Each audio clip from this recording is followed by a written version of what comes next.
செஹான்ஜி speaking. மனம் விட்டு பேசுகிறேன். தேடலற்ற தேடல் தொடர் பாகம் 12.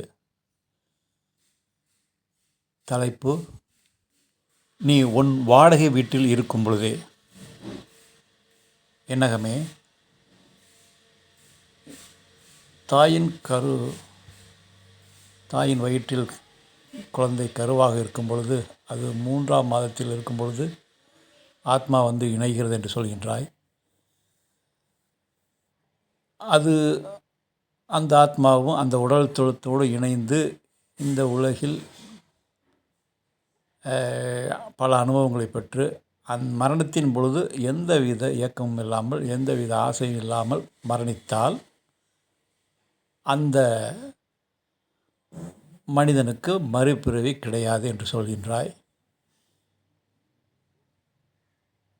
இவ்வளவு எளிதான விஷயங்கள் இருந்தும் ஏன் மனிதன் பிறவிகளை எடுத்துக்கொண்டே இருக்கின்றான்? ஏன் அந்த மனிதன் அந்த ஆத்மாவை அந்த உடல்தலம் சரியாக பயன்படுத்தாமல் தத்தளித்து கொண்டிருக்கிறது? என்ன காரணம்? இதுதான் கர்மாவின் பலனா என்று நான் எண்ணகத்திடம் கேள்வி கேட்டேன். எண்ணகம் சற்று என்னை திரும்பி பார்த்து, சரியான கேள்வி கேட்டாய், சொல்கிறேன் கேள். இருக்கும் இடத்தை விட்டு இல்லாத இடம் தேடி எங்கெங்கோ அலைகின்றார் ஞானத்தங்கமே. அவர் ஏதும் அறியாதவர் ஞானத்தங்கமே. இது ஒரு சித்தர் பாட்டு. சராசரி மனிதன் கடவுளை தேடி எங்கெங்கேயோ அலைகிறான். நாடு விட்டு நாடு போகிறான், தீவு விட்டு தீவு போகிறான், தேசம் விட்டு தேசம் போகிறான், ஜெருசலேம் போகிறான், மக்கா போகிறான், காசிக்கு போகிறான். ஆனால் அவனால் அந்த உள்ள அமைதியை உணர முடியல. ஒரு கதை சொல்லட்டுமா? சொல் என்னகுமே, நீ கதை தான் அழகாக சொல்வாய் அல்லவா? நான் கேட்கிறேன், சொல். கடவுள்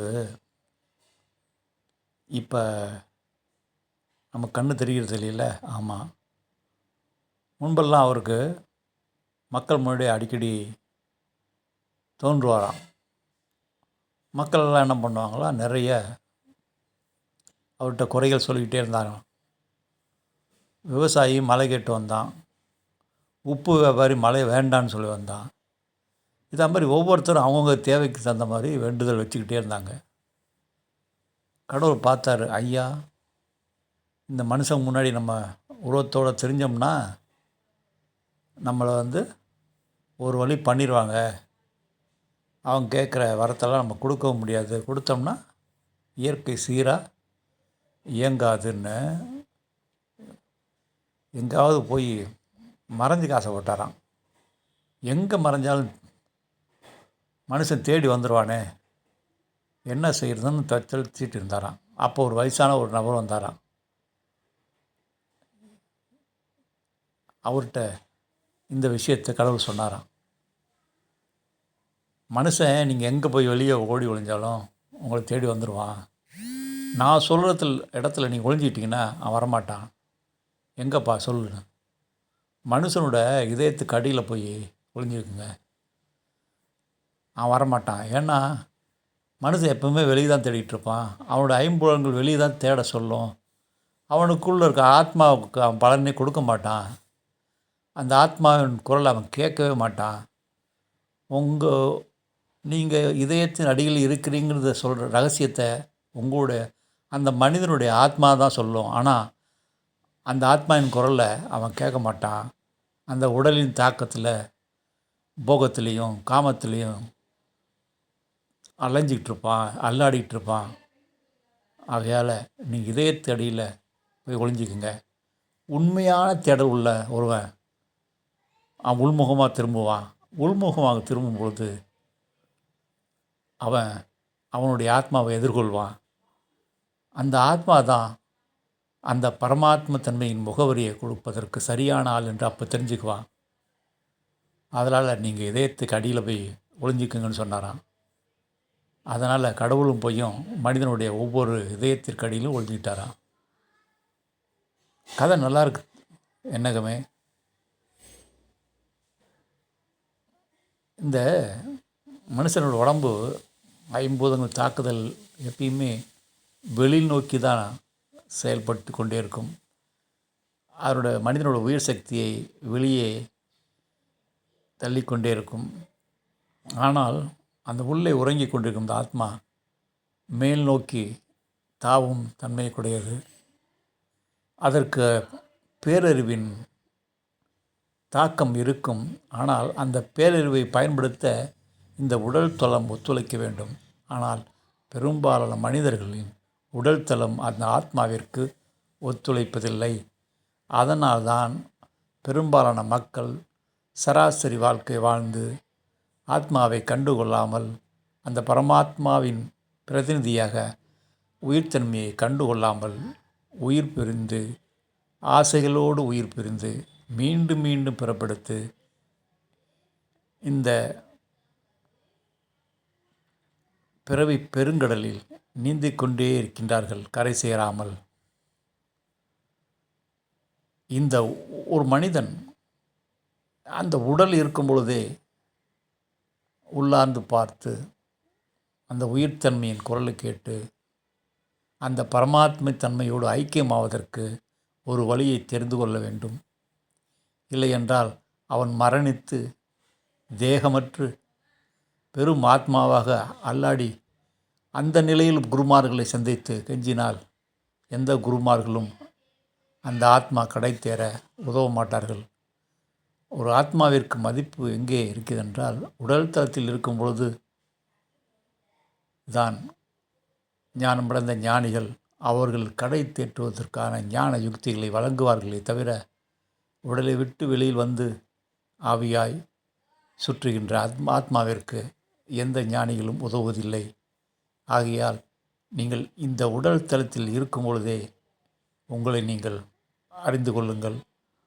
உங்கள் மைய வீட்டின் முகவரியை அறிவதற்கான ஒரு காரியதரிசி உங்களுடைய ஆத்மாதான். அது உங்களின் உள்நோக்கு பயணத்திற்காக காத்து கொண்டிருக்கிறது. நீ போகத்திலேயே தெரிந்து கொண்டிருக்கின்றாய். அந்த போகத்திலிருந்து யோகமாக மாற்றுவதற்கு ஒரு சிறு செயல்தான். உன் போகத்தை கவனித்து செய்தாலே நீ அகத்திருப்பம் செய்து விடுவாய், உள்ளே திரும்பி விடுவாய், மௌனப்பாதையில் நடக்க ஆரம்பித்து விடுவாய். அதுவரை நீ வாழ்க்கையில் ஆணவ மனதினால் பாதிக்கப்பட்டு எதிர் செயலை செய்து கொண்டு மற்றவர்களால் இயற்கையால் பாதிக்கப்பட்டு நீயாக வாழாமல் தன் உணர்வற்று துன்பத்தில் ஆழ்ந்து கொண்டே இருப்பாய்.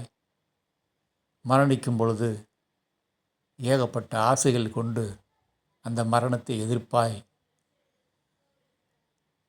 அப்படி மரணித்தாலும் மீண்டும் தான் அனுபவிக்காத ஆசைகளை தீர்ப்பதற்காக அந்த ஆத்மா மீண்டும் உடல் தளத்தை தேடி வருகிறது. எத்தனை ஜென்மம்தான் எடுப்பது இந்த ஆத்மா இந்த உடல் தளத்தில் இறங்கி? இந்த ஜென்மத்திலாவது நாம் கடை தேறி விடுவோமா என்ற ஒரு ஏக்கத்தில்தான் ஒவ்வொரு ஆத்மாவும் தாயின் வயிற்றில் உள்ள கருவில் வந்து இணைகிறது. தாயின் வயிற்றில் உள்ள கருவில் இணைந்து அது 3 மாதத்திலிருந்து 10 மாதம் வரை வயிற்றில் இருக்கும் வரை அது ஆனந்தத்தின் உச்சத்தில் இருக்கிறது.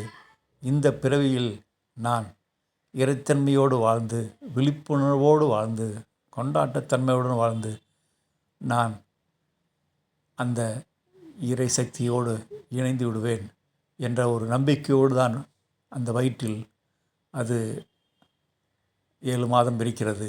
ஆனால் என்று தாயின் வயிற்றிலிருந்து வெளிவந்ததோ உடல் தளத்தை அந்த உடல் தளத்தோடு அந்த ஆத்மா தாயின் வயிற்றிலிருந்து வெளிவந்ததோ அப்பொழுது அந்த ஆத்மாவிற்கு இருக்கும் சக்தியை விட உடல் தளத்திற்கு அதிக சக்தி ஏற்பட்டு விடுகின்றது. அந்த உடல் தளம் அந்த மனிதனை வெளிநோக்கியே பயணிக்க செய்து விடுகிறது. இந்த பிறங்கியற்ற சமூகமும் அவனுக்கு அறிவு கொடுக்கிறேன் என்ற பெயரில் பல விஷயங்களை திணித்து அவளை மேலும் மேலும் வெளியே தேட அலைய வைத்துவிட்டது. இதனையும் மீறி ஒருவன் உள்ளார்ந்து பார்த்து அந்த ஆத்மாவின் குரலை, அந்த ஆத்மாவின் குரலாகிய உள்ளுணர்வை, அந்த இறையின் குரலை கேட்டு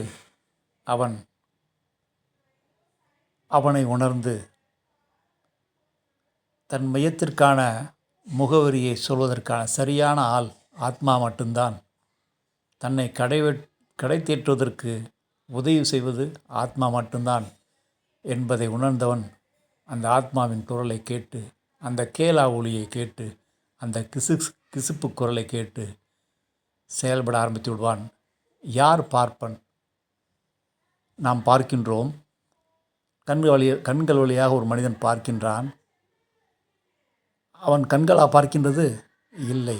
அவனுடைய ஆத்மா அந்த கண்கள் என்ற ஊடகத்தை வைத்து இந்த உலகை பார்க்கின்றது. ஆத்மாதான் பார்க்கிறது என்று ஒருவன் தன் உணர்வில் விழித்தெழுந்து எவன் பார்ப்பவனை பார்க்கின்றானோ அவனே பார்ப்பான். அவனே பிராமணன். பயாலஜிக்கலாக பிறக்கும் பிராமணர்கள் எல்லாம் பிராமணர்கள் அல்ல. ஒரு பிராமணன் வாரிசு பிராமணன் அல்ல. எவன் ஒருவன் இரண்டாம் பிறப்பெடுத்து தன்னை உணர்ந்து தன் ஆத்மாவின் குரல் கேட்டு அந்த பரமாத்மா தன்மை முகவரியை பெற்று முக்தி அடைய முயற்சிப்பவனே பிராமணன், பார்ப்பான்.